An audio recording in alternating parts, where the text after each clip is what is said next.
if your goal was to create sustainable high economic growth that is without inflation, without crisis, and equitable. Because for that, you want to have as many banks and as small banking sector, and small banks consisting of as many small banks as possible. But that's clearly not the goal. So we have to conclude the goal is to end economic growth, because that will be consistent if you don't want any more economic growth. And that would explain why central banks are also now suddenly saying, oh, we're suddenly very concerned about the environment, and we think economic growth is the problem, which of course is nonsense. Economic growth is not the problem, and it's not economic growth that hurts the environment.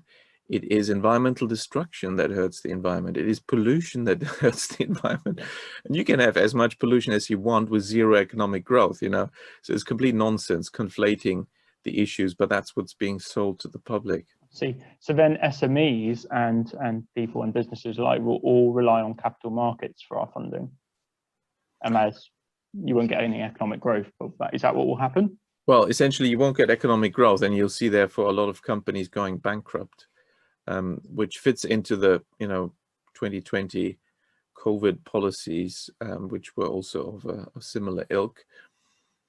So no more growth means that there will be a massive further concentration of power in the hands of ever smaller numbers of people and players that are ever bigger. Okay. Just to play the other side of a coin then, it doesn't seem very, let's say, realistic that a central bank would ever do this, because all loans to businesses would effectively stop as soon as they do this. And it would just have such an obvious negative impact that they could never hold their hands up and say it wasn't our fault, it was the bank's fault. We have no responsibility here.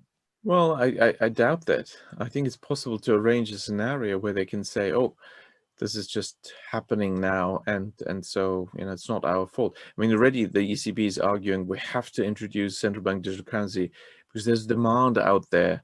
The Bitcoin and all that is evidence. We have to act, which is nonsense. They don't have to respond to that at all, and they certainly don't have to intervene to create retail accounts for the general public at the central bank, thereby ripping up the centuries-old concordat between the division of power between the central bank and the banking system, and making this very aggressive anti-bank movement. But it fits with the other anti-bank policies that central banks have been taking for many years, particularly in the Eurozone and some other places. So moving on to cryptos then, and Bitcoin especially, do you think that perhaps it was a tool used by central banks in order to gain some sort of momentum in the crypto space, so then they could push this central bank digital currency forward?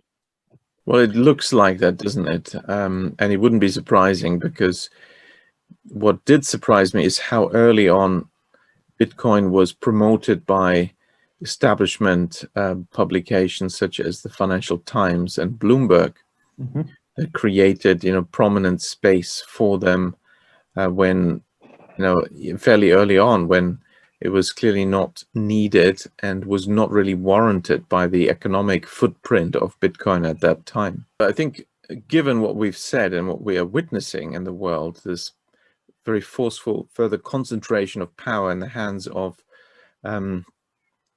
those controlling very concentrated banking systems, I think we should do the opposite, and we should create many small local banks and community banks, and we should use various tools to do that, and that can also include ways to help the public participate in this, for which we can also use tokens and cryptocurrencies.